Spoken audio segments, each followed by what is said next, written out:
महर्षि जी, आपका प्रश्न है कि इन्होंने हनुमान जी को अपना भाई माना, बचपन से माना था। फिर अभी बड़े होके किसी ने बताया स्त्री साधक हनुमान जी की भक्ति नहीं कर सकते, उनको स्पर्श बड़े छोटे से हनुमान जी को साथ लेके घूमते हैं। तो महाराज जी कौन?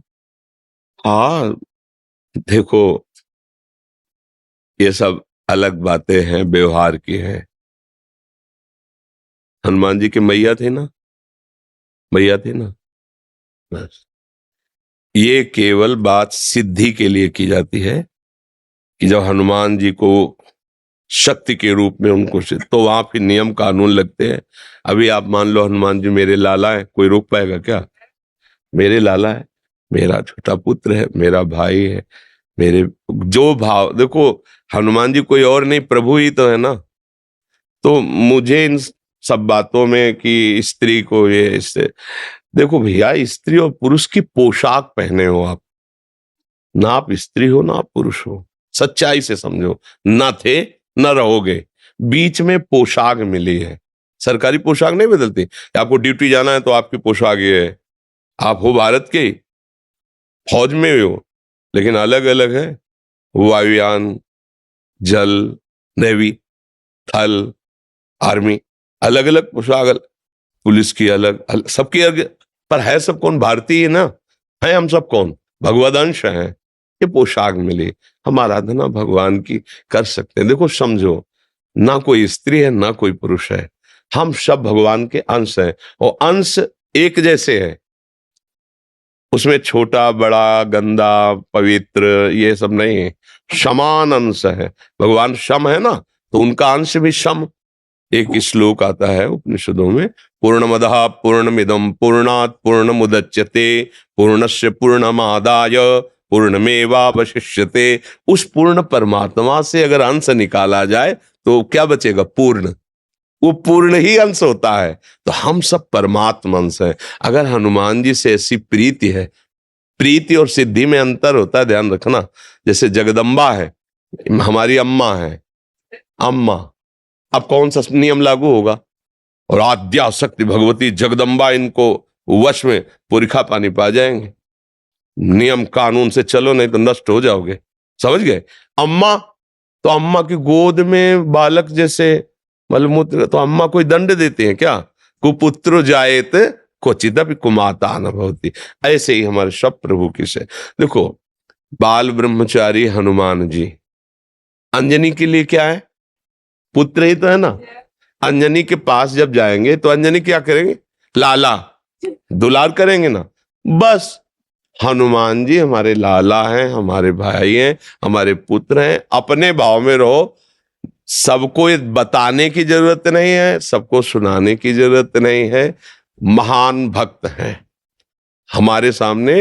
हनुमान जी जैसा कोई भक्त नहीं, भगवान का सेवक नहीं। और उनको हम इस भाव से भज रहे हैं, भला कहीं अमंगल हो सकता है? नियम कानून लगते हैं पदवी पर। हम उनको से कोई चाह नहीं कर रहे कि आप हमारे अधीन हो, जब मैं बोलूं वो हो जाए। हनुमान जी की जैसे सिद्धियां ग्रहण करना, दैवी शक्तियों को अधीन करना, बोले दुर्गा देवी इनको सिद्ध है, कात्यायनी इनको सिद्ध है, वो एक अलग क्षेत्र हो गया और ये अलग क्षेत्र हो गया। अगर आप इस क्षेत्र में भाव से बज रही है तो कोई न स्त्री है न पुरुष है, भगवान का अंश है। और अपने लाडले को दुलार करना सबका अधिकार है। खूब भक्ति करे।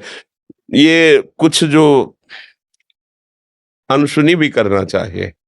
महाराज जी, गंगा में थी ना, मैं अक्षय तृतीया को पंचकोशी कर रही थी, तो पंचवीं स्नान पे एक स्त्री ने बोल दिया ना कि छूते नहीं है, तो इन्होंने बाल रूप ले लिया। मैंने मार्गदर्शन यही आप करवा दिया। देखो भाई, हम आपको ये नहीं कहते कि आप मंगलवार को बंधनवार लेकर हनुमान जी के मंदिर जाएं, वहां चढ़ाएं। हम नहीं कह रहे।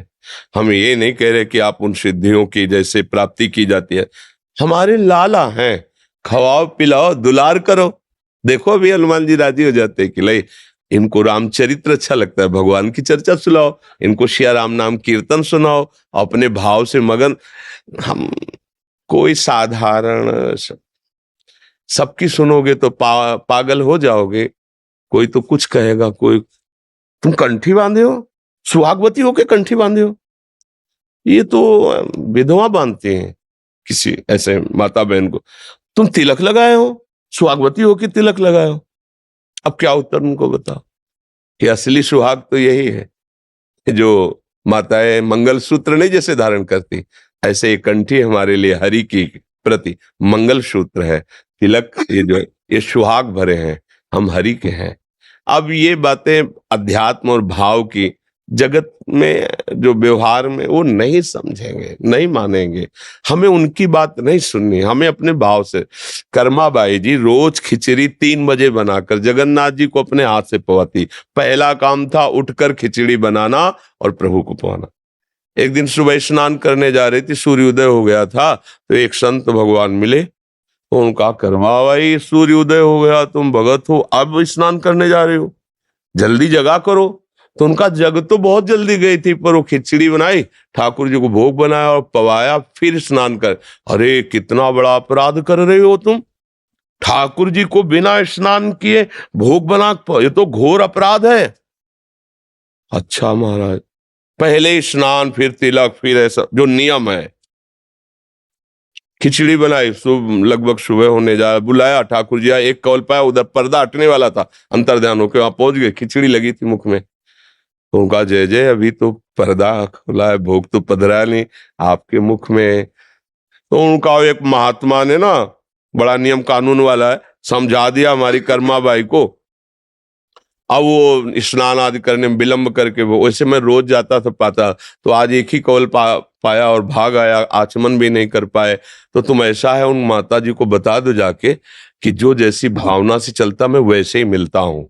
ये था माम प्रपद्यन्ते तास्तते हुए, वो संत जी अपनी भावना से नियम से चले, उनसे कह दो सुबह जैसे करती थी वैसे करके मुझे भोग लगाए। समझ रहे हो ना, अपने प्रभु हैं, अपने लाडले हैं, हमको इस जन्म में भगवत प्राप्ति करनी है। भक्त का चरण आश्रय लेकर भगवान का चरण आश्रय, ये 2 ही प्रकार हैं जिनसे भगवान की प्राप्ति होती है।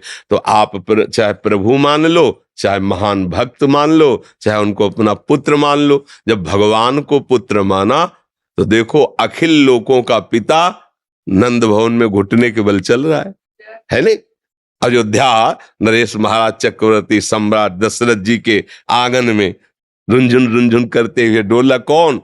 अखिल लोकों का माता पिता स्वयं वो है। तो हमें लगता है कि यदि हमारी आसक्ति है और हम भावपूर्वक कर रहे हैं, तो हम किसी ब्रह्मचारी की सेवा नहीं कर रहे, किसी सिद्धि प्राप्ति के लिए नहीं कर रहे, हम अपने पुत्र की कर रहे हैं, हम अपने प्रभु की कर रहे हैं, हम अपने लाडिले की कर रहे हैं। कहीं कुछ बिगड़ने वाला नहीं, भाव से करो। ये शरीर वास्तविक नहीं है, उपासना वास्तविक है।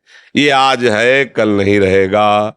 आप अपने अंदर भाव हटाओ, मैं स्त्री हूं, मैं पुरुष हूं, अभी शुद्ध अध्यात्म जागृत। पर ये साधारण बातें नहीं हैं, तो साधारण लोगों की बातें सुनोगे तो फिर यही सब बातें आएगी। अपने को उपासना करनी, आप भाव से रहो। जहां हनुमान जी वहां सियाराम जी है, क्योंकि बिना हनुमान जी सियाराम के रह नहीं सकते। तो जब भोग लगाओ तो वही भाव करो, सियाराम जी विराजमान। अच्छा मान लो कोई कह रहा है हनुमान जी को स्त्री की सेवा नहीं करनी चाहिए, तो सियाराम जी की करनी चाहिए? हाँ करनी चाहिए। तो हनुमान जी कहाँ बैठे हैं? उनके चरणों में बैठे ना, है ना? भोग लगेगा तो हनुमान जी को हटा दोगे क्या?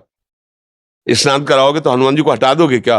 वो तो पूरी छवि में वहीं बैठे हैं। छवि हो या राम दरबार हो, जहां राम दरबार है वहां बैठे महाराज हनुमान जी चरणों के पास। तो समझो कहीं ऐसा हो सकता है क्या? तो इसलिए हाँ, हम ये नहीं कहते कि आप बंधनवार लेकर जाओ और हनुमान जी के मंदिर में जाके बंधन, हम ऐसा नहीं कहते। हम अपने भाव की बात, जो वहां सिद्धांत की बात आएगी तो अलग चल जाए। सिद्धांत नियम कानून एक अलग है और प्रेम का कानून अलग है। प्रेम का एक स्वतंत्र कानून होता है और कोई कानून मानता ही नहीं। न लाज 3 लोकन की, न वेद को कहो करे, न शंख भूत प्रेत की, न देव जच्छते डरे, सुने न कान और की, द्रवे न और इच्छना। प्रेम का एक अपना प्रभाव होता है, इसलिए ऐसे भाव से चले।